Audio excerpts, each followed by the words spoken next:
He was a self-proclaimed vampire and Satan worshiper. But does that really make him a killer?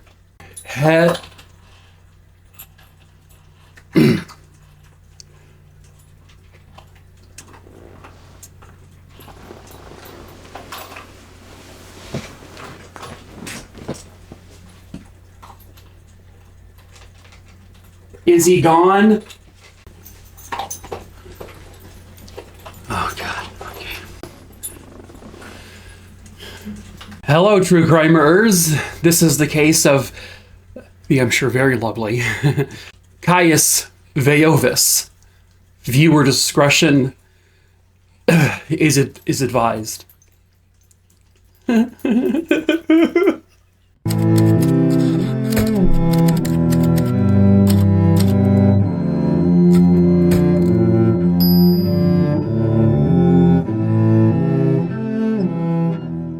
Caius Domitius Veiovis.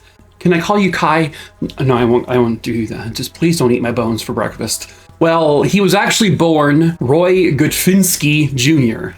I know that at one point he lived in Maine. He worked as a mariner for some time, but he changed his name legally to Caius Veovis in 2008 after serving time in prison. What did he do to serve time? Well, he and his then girlfriend assaulted a teenage girl, where the girlfriend, I guess, cut the teenage girl with a razor, and Caius, or I guess Roy at the time, well, he then licked the blood off of the teenage girl.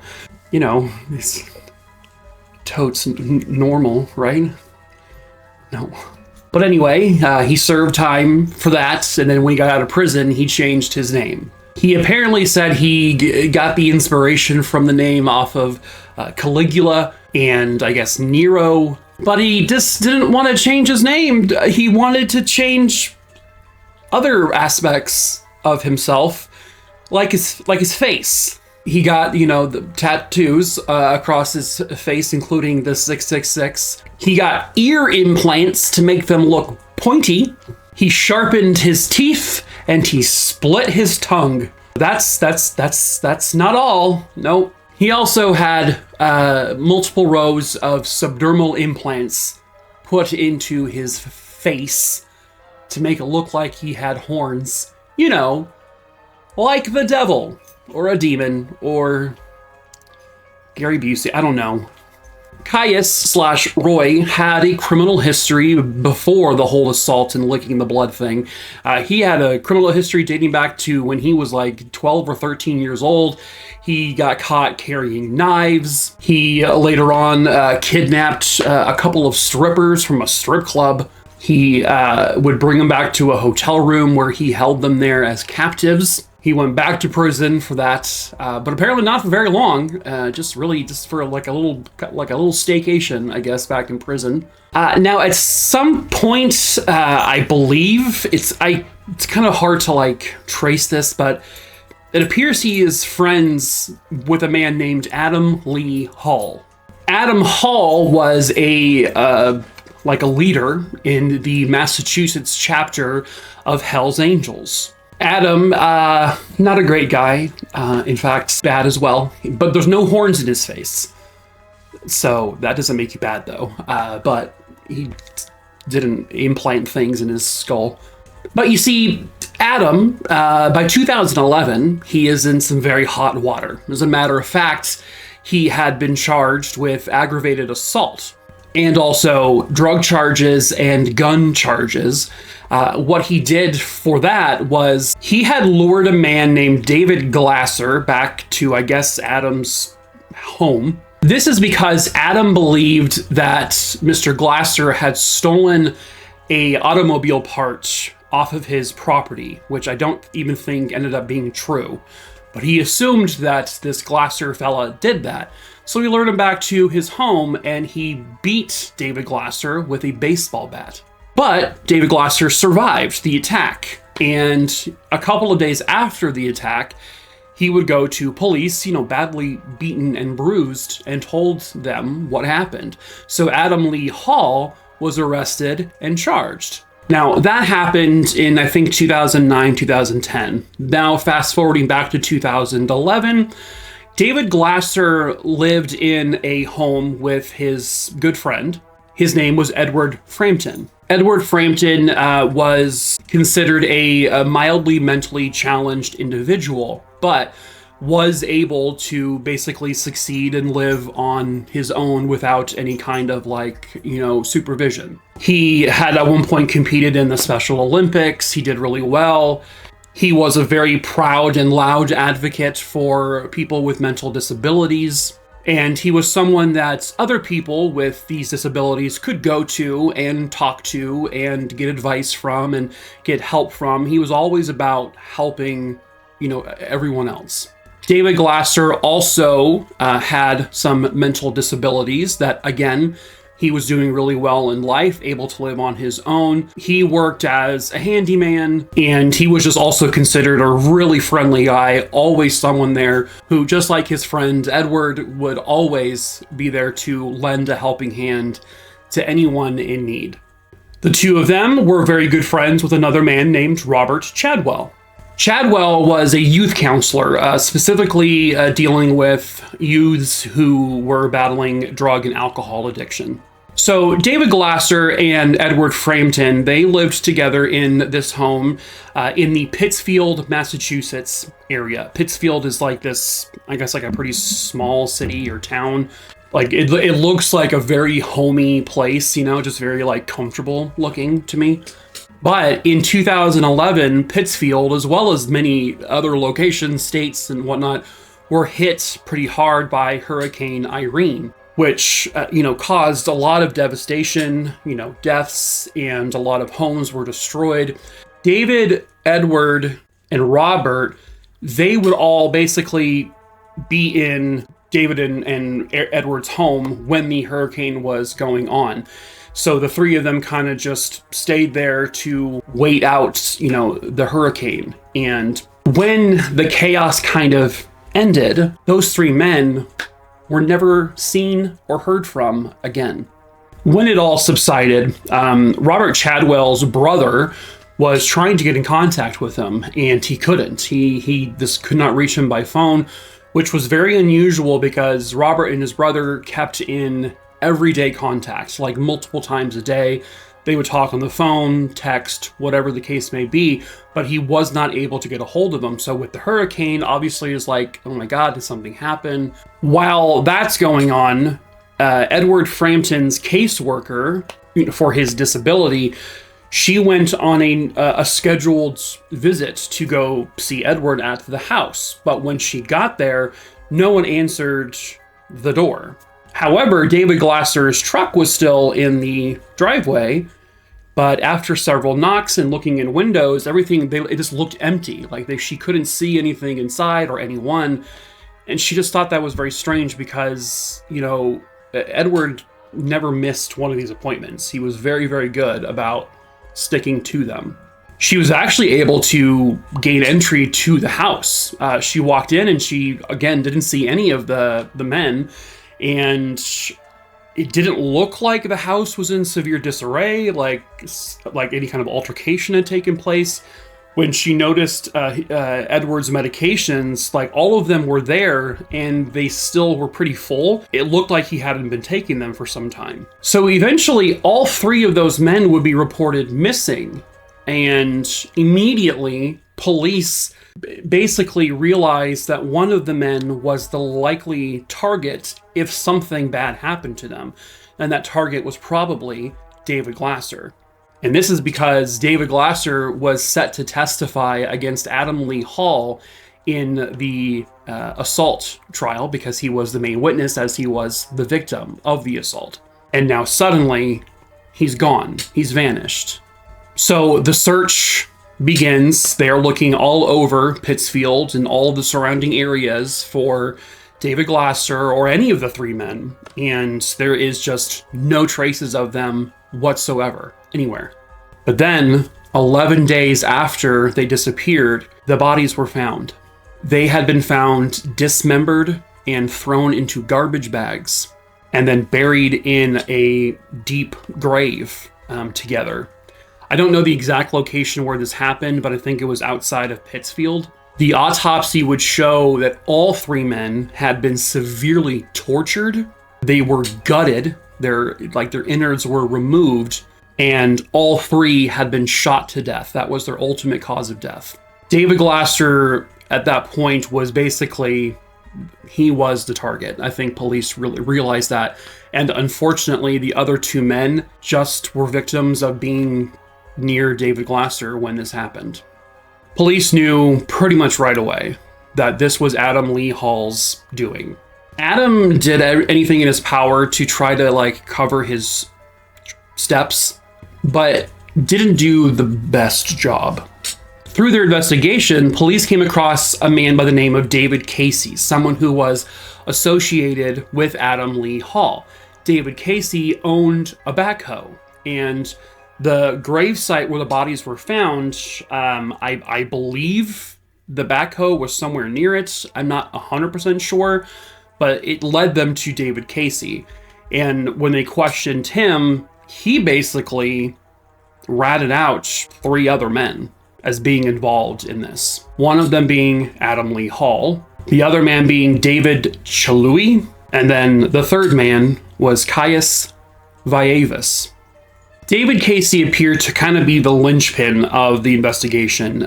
David basically said that he really was just the guy they asked to or hired to help bury the bodies. But it looks like they also had some connections to him being involved in the kidnapping of the three men, because he eventually would plead guilty to kidnapping related charges, also accessory after the fact, and then they said intimidation of a witness. But because he was the linchpin in terms of the main witness testifying against the other men, he was sentenced to time served, which means that all the time he was in jail leading up to any potential trial, that was basically his sentence, and he was released, essentially.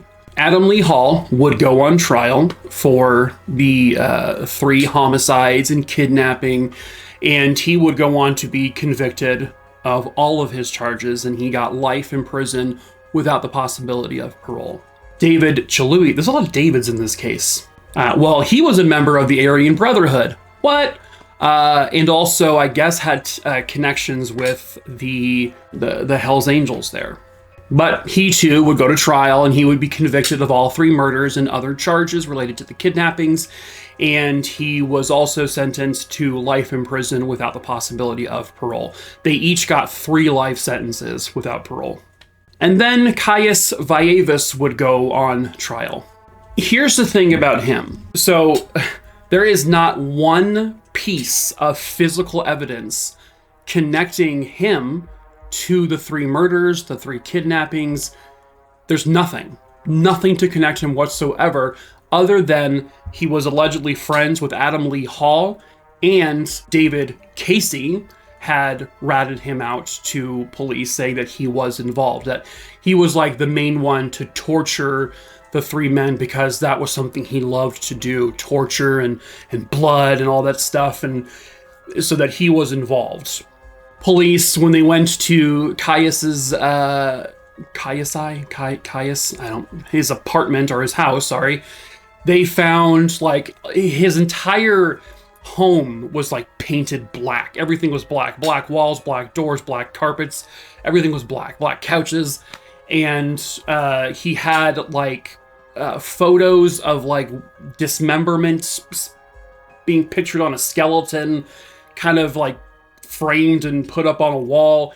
He had a whole bunch of knives and cleavers and a bunch of just sharp weapons just laying out and about. He had a lot of satanic type things, memorabilia, if you will, in his home. And to police, that basically meant, well, he must have done this. He must have been involved, right? And look at him, right? Look at Caius. He's got horns embedded in his face. He's got 666 tattooed on his head. He's loves devil worshipping, and he called himself a vampire. He loved to drink blood, and this is something that's been confirmed. I mean, he did enjoy those things, but it doesn't mean that he is actually a murderer, right? Or that he is actually a torturer.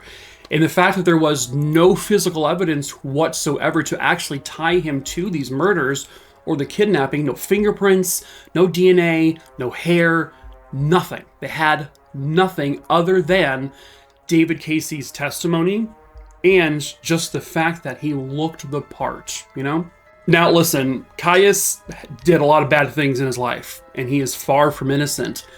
But it kind of just goes to show that what a person's appearance can do, right? I mean, you saw my exaggerated reaction to him at the beginning of this video. He's scary looking. He's scary looking, and that plays into it.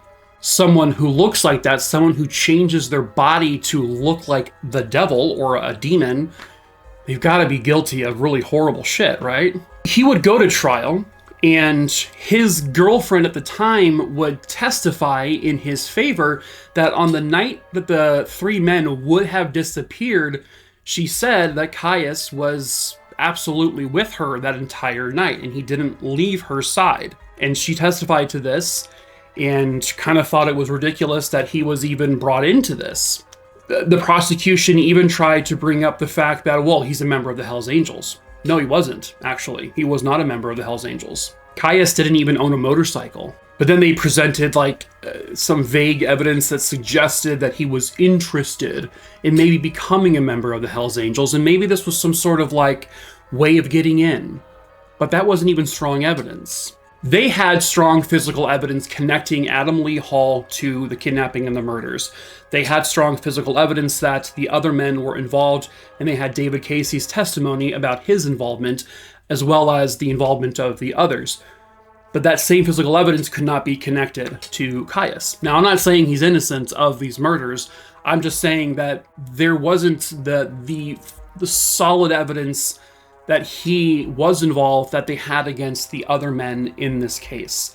They simply had the testimony of a man who admittedly was guilty of committing crimes involved in this, and he wanted, to lessen his charges and lessen his sentence. And then they just had the way Caius lived his life and the way he looked. And so the jury found him guilty on all charges related to this, and he was sentenced to multiple life sentences without the possibility of parole. So when they read the guilty verdict, Caius, he did have something to say to the jury. He said, quote, "I'll see you all in hell. Remember that. Every fucking one of you. I'll see you all in hell." But also, he maintained his innocence, even with saying that. He kept saying, he was adamant that he had no involvement in this whatsoever, and he's never changed his statement on that aspect. He would even get an appeal to the Supreme Court there in Massachusetts in 2017, but he lost the appeal, and his sentence remains. Now, like I said, I'm not sitting here saying that Caius is innocent of these murders. There is a very good chance he was involved in these murders. I mean, there were witnesses who allegedly saw Caius the night of the murders or kidnappings with the other two men involved, but that doesn't mean he was still with them when the murders took place or the kidnappings took place. And so I think that he was primarily convicted based on who he is and what he looks like and his life leading up to this. The fact that he loved Satan worshiping and he called himself a vampire, he liked to drink blood, and and again, his appearance all kind of just looks, right, like a guilty person in the eyes of most people. And again, he could very well be guilty. I just think that in the legal system, right, in the court system, you got to prove guilt beyond a reasonable doubt. And the fact that there was no physical evidence and really all you had was a testimony of some not necessarily trustworthy people, to me, that's not enough. But I guess it is what it is. But what we can kind of center back to is that the three men involved here who were kidnapped, tortured, and murdered, three good men who, by all accounts, were outstanding members of the community, who were always doing things to help people, helped those in needs. They are the ultimate focus of this story. But Caius Veovis became the focus of the story because of his appearance. At least, you do for sure have the rightful killers in prison for this triple homicide. You may also have someone in prison who may not have been involved. And that's something that maybe will be addressed later on. I don't know. Maybe never. But David Glasser, Edward Frampton, and Robert Chadwell, at the very least, they did get the justice they so rightfully deserved. But that is it for this case, True Crime-Maroonies. I hope you found it interesting. As usual, if you have tripped, fallen, and stumbled your way into this video, hello, I'm Mike. I tell true crime stories here and over on TikTok. Please feel free to subscribe to me here, give this video a like if you want, and then follow me over on TikTok if you want to. I tell true crime stories there multiple times a week, and you can go to the link in the link tree in the description of this video below to get to that TikTok page. Next, if there's a case you want me to cover, just send me an email that's listed below. Email me the name of the person, where it happened, and when it happened, and I will eventually add it to my list and cover that case eventually. I just can't tell you when that'll happen. Then next, if you want to support me in any way, we do sell merch, t-shirts, hoodies, a wine glass, stuff like that. We do ship internationally. That is also in the link tree in the description below. And that is it for this video. True crime, a Rooney, a Dooney, a Dingleberry dongs. Yeah. Oh yeah, that's multiple videos in a row. We're gonna stick with Dingleberry dongs. I was thinking what a dingleberry is, and it's just, yeah. Well, that was unhinged a little bit. Okay.